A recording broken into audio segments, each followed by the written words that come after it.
Thái Lan là xứ sở chùa vàng, nơi nổi tiếng với những ngôi chùa rất lộng lẫy, những bãi biển trong xanh và nền ẩm thực của Thái Lan thì cũng cực kỳ đa dạng. Nhưng ở Thái Lan có một phong tục mà không phải ai cũng hiểu rõ. Gần như mọi đàn ông Thái Lan đều đi tu ít nhất là một lần trong đời. Đây không phải là việc xuất gia cả đời để trở thành một nhà sư vĩnh viễn, mà thường chỉ kéo dài vài tuần hoặc vài tháng, đôi khi có những trường hợp đặc biệt chỉ vài ngày. Vậy tại sao phong tục này lại tồn tại? Nó mang ý nghĩa gì trong đời sống của người đàn ông Thái Lan? Để hiểu phong tục này, trước tiên cần phải nhìn vào bức tranh địa lý và tôn giáo của Thái Lan. Thái Lan nằm ở trung tâm Đông Nam Á với diện tích hơn nửa triệu km vuông và dân số hơn 70 triệu người. Đây là một quốc gia đa dạng về cảnh quan và con người, nhưng có một điểm chung xuyên suốt, đó là Phật giáo Nguyên Thủy. Phật giáo Nguyên Thủy là tôn giáo chính của Thái Lan, chiếm hơn 95% dân số. Không chỉ là một tín ngưỡng, nó là một tôn giáo, nó là một nền tảng văn hóa, ảnh hưởng sâu sắc đến mọi khía cạnh của đời sống, từ kiến trúc, ẩm thực đến cách người Thái Lan nhìn nhận cuộc sống. Với hơn 40.000 ngôi chùa rải rác khắp đất nước, từ những ngôi chùa lộng lẫy trong cung điện hoàng gia ở Bangkok đến những ngôi chùa nhỏ bé giữa những đồng lúa, Phật giáo không chỉ hiện diện về mặt vật chất mà còn thấm sâu vào tâm hồn của người dân. Và chính trong bối cảnh này, phong tục đàn ông Thái Lan xuất gia ngắn hạn đã ra đời và phát triển. Một trong những lý do chính khiến đàn ông Thái Lan đi tu một lần trong đời là lòng hiếu thảo và khái niệm tích công đức trong Phật giáo.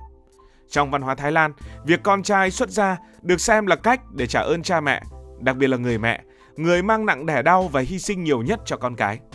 Người Thái tin rằng khi một chàng trai trở thành nhà sư, dù chỉ trong thời gian ngắn, công đức mà anh ta tích lũy được sẽ không chỉ dành cho bản thân mà chuyển giao cho cha mẹ, giúp họ có cơ hội tái sinh tốt đẹp hoặc lên thiên đường sau khi qua đời. Điều này bắt nguồn từ một đặc điểm của Phật giáo Thái Lan: phụ nữ không được khuyến khích xuất gia như đàn ông. Dù vẫn có những nữ tu, vai trò của họ không được công nhận rộng rãi như những nhà sư nam. Vì vậy, người mẹ đóng vai trò quan trọng trong gia đình, không thể tự mình tu hành để tích công đức. Con trai trở thành cầu nối, thay mẹ thực hiện điều đó. Và đây chính là lý do mà ở Thái Lan, khi một chàng trai đi tu, người ta vẫn thường nói rằng anh ta đi tu để đền ơn mẹ. Phong tục này không chỉ là một hành động tôn giáo mà còn là biểu hiện của giá trị gia đình, một trong những điều đặc trưng tại châu Á. Ngoài ý nghĩa hiếu thảo, việc xuất gia ngắn hạn còn được xem như một nghi thức trưởng thành đối với đàn ông Thái Lan. Thông thường những chàng trai đi tu khi còn trẻ, thường trước khi lập gia đình hoặc bắt đầu sự nghiệp. Đây là giai đoạn chuyển giao giữa tuổi trẻ vô tư và cuộc sống trưởng thành đầy trách nhiệm. Trong thời gian ở chùa, họ chọn cách sống giản dị, tuân theo các giới luật của Phật giáo, ví dụ như là không sát sinh, không nói dối, không uống rượu và rèn luyện tâm trí qua thiền định và tụng kinh. Sau khi hoàn tục, họ trở về với cuộc sống thường nhật, mang theo những bài học quý giá về sự biết đủ, lòng từ bi và trách nhiệm. Phong tục này cũng gắn kết cộng đồng một cách mạnh mẽ. Trước khi một người đàn ông bước vào chùa, gia đình và dân làng thường tổ chức một lễ xuất gia hoành tráng. Lễ này không khác gì một ngày hội. Người ta dựng rạp, nấu những món ăn truyền thống, trong đó có những món mà rất quen thuộc với người dân Thái Lan, mời cả làng đến chung vui. Một đoàn rước được tổ chức với nhạc công đánh trống, thổi kèn, dẫn đầu đoàn người đưa chàng trai đến chùa. Ở nhiều nơi, người sắp xuất gia được mặc đồ trắng, ngồi trên xe trang trí bằng hoa sen và lụa vàng, tượng trưng cho sự thanh tịnh và khởi đầu mới. Khi đến chùa, anh ta sẽ quỳ trước sư trụ trì, xin được xuất gia, nhận một bộ cà sa màu vàng cam và chính thức trở thành nhà sư trong một thời gian nhất định. Cuộc sống trong chùa của những người xuất gia ngắn hạn diễn ra theo một lịch trình nghiêm ngặt nhưng đầy ý nghĩa. Mỗi ngày bắt đầu từ khoảng 4 giờ sáng với việc tụng kinh, sau đó là nghi thức khất thực, một truyền thống lâu đời của Phật giáo Thái Lan. Các nhà sư cầm bát, bước chân trần trên đường làng hay phố thị nhận thức ăn từ người dân. Thức ăn có thể là cơm nếp, trái cây, bánh ngọt hoặc một ít cá khô tùy vào khả năng của người dâng cúng. Sau khi khất thực, họ trở về chùa, học giáo lý, thiền định và làm những công việc như là quét sân, lau tượng Phật hoặc là chăm sóc cây cối. Nghi thức khất thực này không chỉ là cách để nhà sư duy trì cuộc sống mà còn là sợi dây kết nối giữa họ và cộng đồng. Người dân Thái Lan xem việc dâng thức ăn cho sư là một hành động thiện lành, giúp họ tích công đức cho bản thân và gia đình. Ở những thành phố lớn như Bangkok hay Chiang Mai, cảnh các nhà sư đi khất thực giữa dòng người tấp nập vẫn diễn ra vào mỗi sáng, tạo nên một hình ảnh vừa giản dị vừa thiêng liêng. Điều này cho thấy phong tục đi tu không chỉ là chuyện cá nhân mà còn mang tính cộng đồng sâu sắc. Một trong những thời điểm phổ biến nhất để đàn ông Thái Lan xuất gia là mùa an cư hay còn gọi là Phan Sa, kéo dài từ tháng 7 đến tháng 10. Đây là mùa mưa ở Thái Lan khi đồng ruộng ngập nước, trời mát mẻ, không khí mang một vẻ yên bình đặc trưng.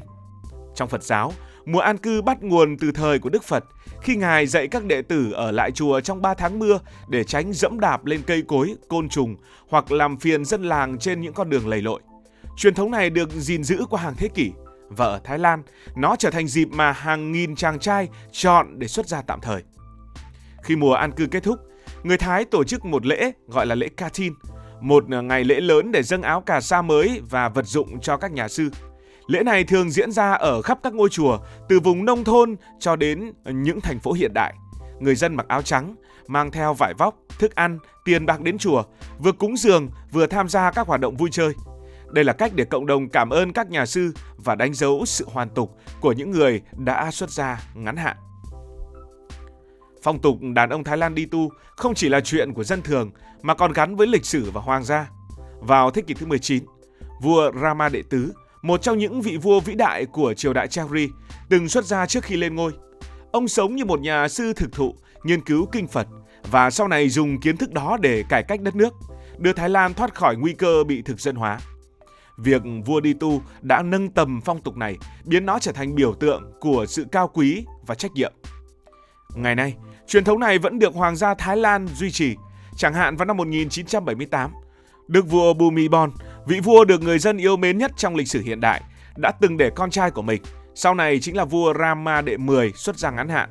Những sự kiện như vậy không chỉ củng cố mối liên hệ giữa Hoàng gia và Phật giáo, hai trụ cột lớn nhất của đất nước, mà truyền cảm hứng cho hàng triệu người dân noi theo. Dù phong tục đi tu một lần trong đời phổ biến ở Thái Lan, nhưng nó lại không phải là luật bắt buộc theo pháp luật hay tôn giáo. Một số người chọn không xuất gia vì lý do cá nhân như là sức khỏe, tài chính hoặc đơn giản họ không theo Phật giáo. Xã hội Thái Lan khá cởi mở với điều này và những người không đi tu thường không bị phán xét nặng nề, miễn là họ có lý do chính đáng và cảm thấy thoải mái. Hơn nữa, Thái Lan không phải là một quốc gia đơn sắc về văn hóa. Ở miền Nam, gần biên giới Malaysia, có một cộng đồng người Hồi giáo khá lớn, chiếm đâu đó khoảng 5% dân số. Những chàng trai theo đạo Hồi ở đây không tham gia phong tục xuất gia của Phật giáo, mà thay vào đó thực hiện các nghi lễ riêng như đọc kinh Koran hay là hành hương. Sự đa dạng này cho thấy Thái Lan là một bức tranh văn hóa phong phú, nơi các tín ngưỡng cùng tồn tại và hài hòa, dù Phật giáo vẫn là dòng chảy chính. Phong tục này cũng còn ẩn chứa nhiều chi tiết độc đáo. Chẳng hạn khi xuất gia, người Thái phải từ bỏ tên thật và nhận một pháp danh bằng tiếng Pali, ngôn ngữ cổ của Phật giáo. Những cái tên như là niềm vui hay nỗ lực hoặc là từ bi khi dịch ra được sư trụ trì đặt dựa trên tính cách hoặc mong muốn của người điêu tu. Điều này mang lại một cảm giác mới mẻ, như một sự tái sinh trong thời gian ngắn. Ngoài ra, ở vùng nông thôn, nếu gia đình không đủ tiền tổ chức lễ xuất gia hoành tráng, họ vẫn có thể gửi con trai vào chùa mà không cần nghi thức rườm rà. Chùa ở Thái Lan không chỉ là nơi tu hành mà còn là một trung tâm cộng đồng, nơi hỗ trợ những người gặp khó khăn hoặc cần một khoảng lặng ở trong cuộc sống. Như vậy, phong tục đàn ông Thái Lan đi tu một lần trong đời không chỉ là một truyền thống tôn giáo mà còn là biểu hiện của lòng hiếu thảo, của sự trưởng thành và của tinh thần cộng đồng. Nó dạy con người biết sống giản dị, trân trọng những gì mình có, hiểu rằng hạnh phúc không đến từ vật chất mà đến từ nội tâm. Từ những ngôi chùa vàng rực rỡ giữa đồng lúa, những con đường làng lầy lội mùa mưa cho đến những buổi xuất gia rộn ràng, tất cả tạo nên một Thái Lan rất riêng, vừa sâu sắc lại vừa gần gũi. Cảm ơn vì đã quan tâm theo dõi câu chuyện này. Nếu cảm thấy thú vị, bạn có thể nhấn nút đăng ký kênh, bật chuông thông báo và chia sẻ. Còn bây giờ thì xin được nói lời chào tạm biệt.